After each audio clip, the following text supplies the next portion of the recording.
Hello guys, welcome to KSY கற்றல் உலகம். இன்றைக்கி நம்ம என்ன பார்க்க போகிறோம்னா தமிழ் ஒளிர் இடங்கள் அப்படிங்கிற லெசன் வந்து 7th இருக்குது. 7th வந்து முக்கியமான இயர் தான் பார்க்க போகிறோம்.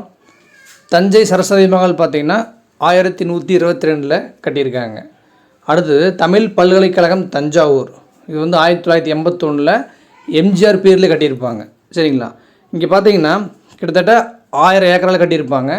அதை தாண்டி ஐஏஎஸ் கெஜெட்ஸ் இருப்பாங்களே, அவங்களுக்கு எல்லாத்துக்குமே ட்ரைனிங் வந்து அங்கே தான் கொடுப்பாங்க. அது மட்டும் இல்லாமல் 5 புலங்கள் 25 துறைகள் வந்து அங்கே இருக்குது.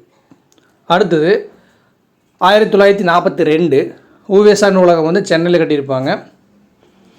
1869 கீழ்த்திசை நூலகம், அது சென்னையில் தான். 1896 கன்னிமாரன் நூலகம் சென்னை. இப்போ 69 3 போட்டு பாருங்கள், 96 வருதுங்களா, ரெண்டுமே சென்னை தான். ஆனால் 69 வந்தால் கீழ்த்திசை நூலகம், 96னா கன்னிமாரன் நூலகம். நெக்ஸ்ட்டு வள்ளுவர் கோட்டம் வந்து சென்னையை கட்டியிருப்பாங்க.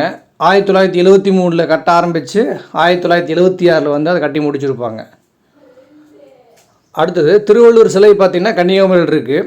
அது எப்போ கட்ட தொடங்கியிருப்பாங்கன்னா 1990 கட்ட தொடங்கியிருப்பாங்க. அது எப்போ திறந்திருப்பாங்கன்னா 2000 ஜனவரி 1 தான் அது திறந்திருப்பாங்க. அடுத்தது உலக தமிழ் சங்கம் மதுரையில் இருக்குது. மதுரையில் எங்கேன்னு பார்த்தீங்கன்னா தல்லாக்குளத்தில் இருக்குது.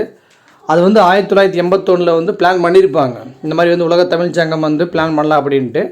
அதை வந்து 1981 பிளான் பண்ணி 2016 கட்டி முடிச்சிருப்பாங்க. சரிங்களா? நெக்ஸ்ட்டு சிற்ப கலைக்கூடம். சிற்ப கலைக்கூடம் வந்து எங்கே இருக்குன்னா பூம்புகாரில் இருக்குது. அது வந்து 1973. இப்போ இங்கே தான் பார்த்தீங்கன்னா கண்ணையோட வரலாறு வந்து 41 சிற்ப தொகுதியில் வந்து செதுக்கி வச்சுருக்காங்க. இந்த பூம்புகாரில் தான் கண்ணையோட வரலாறை வந்து 41 சிற்ப தொகுதியில் வந்து தொகுத்து வச்சுருக்காங்க. அது மட்டும் இல்லாமல் மணிமேகலைக்குமே அங்கே வந்து ஒரு சிலை வச்சுருக்காங்க அப்படிங்கிறாங்க. ஓகேங்களா? Thank you friends. தொடர்ந்து நம்ம வீடியோ பாருங்கள், சப்போர்ட் பண்ணுங்கள்.